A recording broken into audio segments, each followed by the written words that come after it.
Coming on stage now is a woman who has been a performer since 1970.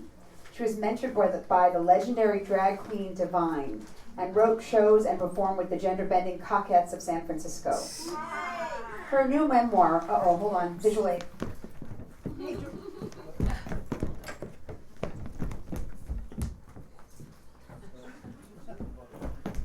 Her new memoir, My Life, a Four-Letter Word. Confessions of a Counterculture Diva. Reached the #1 spot on Amazon for 3 whole days, beating out Billy Crystal and Johnny Carson in the categories of biographies of entertainers. How cool is that? Right? Awesome. Hot picture of her. Let's see what else. She acts in commercials, and last week was up all night with her favorite vampire Eric on True Blood for a juicy scene they shot together. Somebody saw that clearly. Somebody's a big fan, True Blood fan. Love that. She writes and performs with Queer Wise, LGBT, lesbian, gay, bi, trans, senior writers collective, and has appeared at The Moth. Everybody loves a good story. And here, Tasty Words several times. In fact, she did one of my favorite themes. We did a show called Leave the Gun, Take the Cannoli. And it was all Italian writers. And she did a story called No, the pasta one. Oh no, you're mixing the shows up. No. Anyhow, what was the one with the pasta in the title? That was the food show. Oh yeah, food show. What was it? My Life According to Pasta. That's right. So anyhow, she's been on Everybody Loves a Good Story here at Tasty Words many times. You can learn more all about her at counterculturediva.com and facebook.com. My Life, a Four-Letter Word. And tonight she's reading a piece that I believe is an excerpt from the book.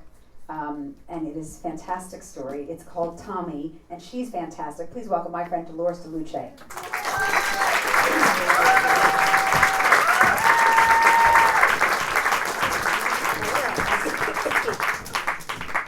Thank you, sweetie. I'm bringing all my accessories up because I have no seat. She's a New Yorker. She doesn't leave her purse anywhere. You got that right. I'm actually a New Jersey girl. Yeah. Rich and Tunnel. Yeah. We were even more paranoid about leaving anything anywhere. Anyway, here we go. Had he not been a queer, Tommy Paci would have made the perfect Italian-American husband that my parents prayed I find. Although he was only half Italian, we shared a mutual love for all things Italian, including the insulting slang words like dago or wop that labeled Italian immigrants without papers when they arrived at Ellis Island. This politically incorrect lingo was the language of our love. Girl, you are just a faggot trapped in a woman's body, and I'm your dyke lover trapped in a faggot's body, Tommy whispered in my ear as we lay on his tiny bed in the cluttered basement of the small house on Wilmot Street near the Fillmore. I met Tommy while I was out shopping with my roommate Marshall at the Purple Heart thrift store on Mission Street. Tommy had long dark hair, and he kept flipping it about like a girl in a shampoo commercial. He was cute enough, but I was so consumed with my own divahood that I didn't register his gorgeous pouty lips, chiseled high cheekbones, and chestnut brown eyes until months later. My show partner Amber had performed with Tommy in Rollover Alice, a counterculture rock opera, and when we were remounting Broken Dishes, our musical, she asked me if we could find a small part for Tommy in the show. Even though we already had too many backup boys, Amber convinced me to give him a little walk-on where he got to usher her boozy starlet character off stage with a funny line. One night after the show, Tommy and I grabbed a bite at Little Joe's. It's a popular hole-in-the-wall off of Columbus Avenue in North Beach.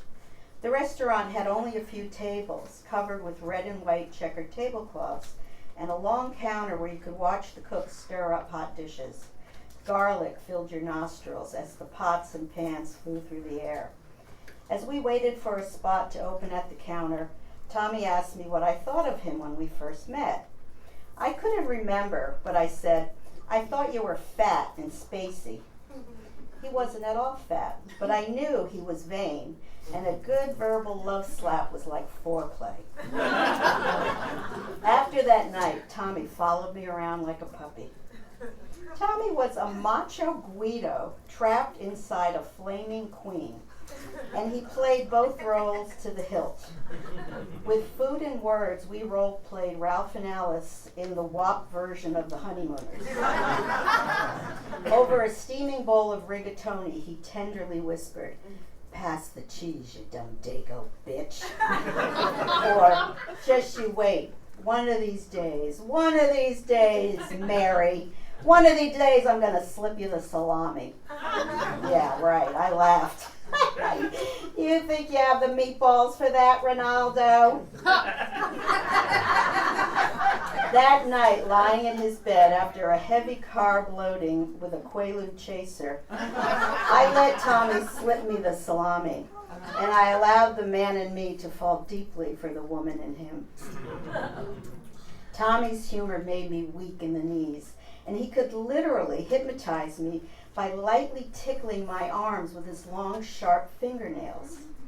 Every time Tommy tickled my arms, I flashed back to being 9 years old when my dad would tickle my arms the same way to soothe me when I was suffering from horrible cramps when I got my first period. Tommy had my dad's deep, dark eyes, but Daddy never had Tommy's sharp nails. Over the years, Tommy and I would fall in and out of love, but never out of friendship. Our most intimate moments involve food, like when he ordered ziti arrabbiata to cheer me up after I aborted an unplanned pregnancy, caused not by him, but by his friend and co-star John Sokoloff in the Gay Men's Theater Collective. We had just left the clinic and I was feeling relief. I knew the last thing I needed was another child with an unavailable father. Tommy had been very sweet to me.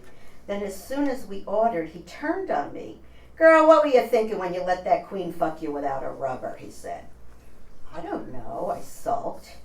"It happened after a twilight matinee of Looking for Mr. Goodbar.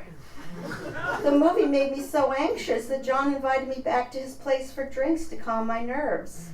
Well, you know what a lightweight I am. When I admired his upside-down crucifix over his wrought iron bedpost, I ended up on the bed with my heels over my head and him telling me how good I tasted.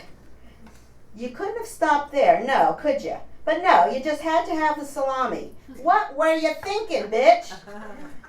Oh, then the next second he was soothing and worrying over me. "Oh, never mind. Eat your meatballs, you need the iron. Are you still cramping?" Pasta was the glue that held us together, and over many a meal we downed starch blockers, a class of diet wonder drugs that promise freedom to eat as much pasta as you like without gaining a pound. You remember them.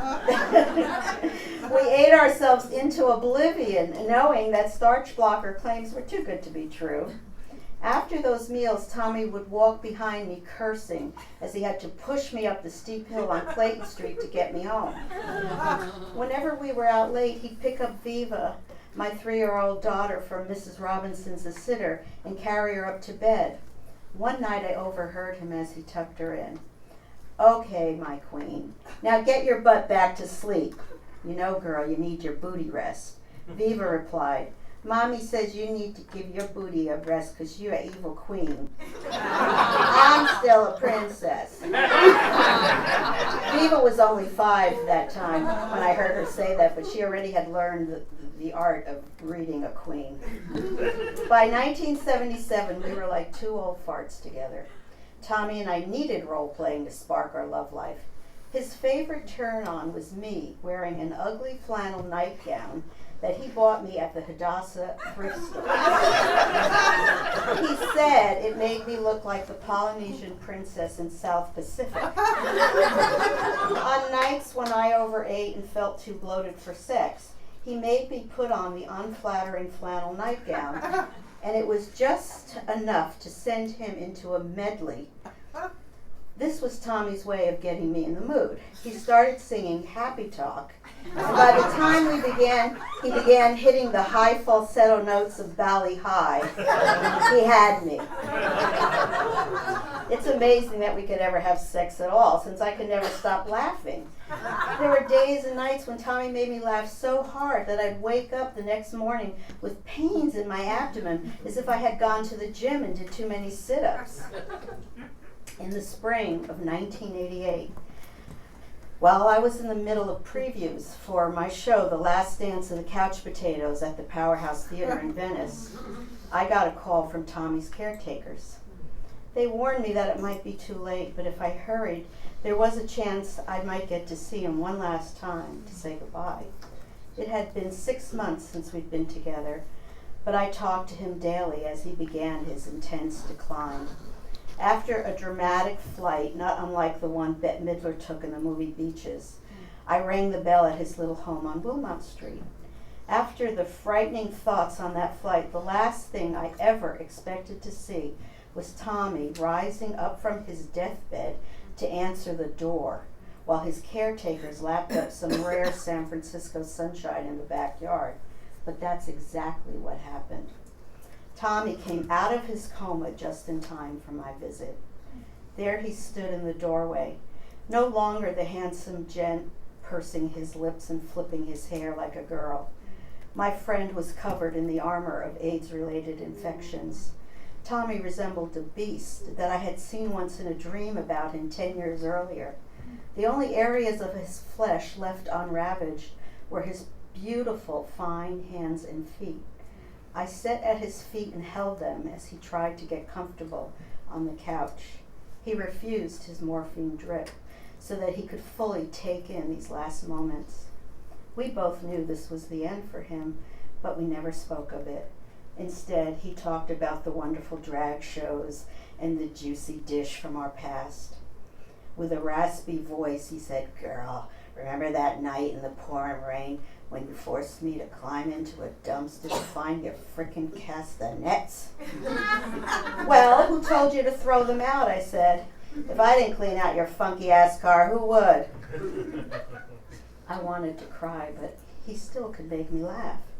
During our pasta binges, Tommy used to say, "Girl, we now have enough pasta in our systems that when we die, we can donate our bodies to the Golden Grain Company for recycling." Despite the fact that Tommy had the worst case of KS lesions covering what was once his gorgeous face and body, he was the only AIDS victim I ever knew who never lost an ounce of weight. From his deathbed, when he could no longer eat a bite, he planned menus and I ate enough for the two of us. And when it was finally time for him to let go of his body, all that pasta in his system could not glue him to this planet or to me.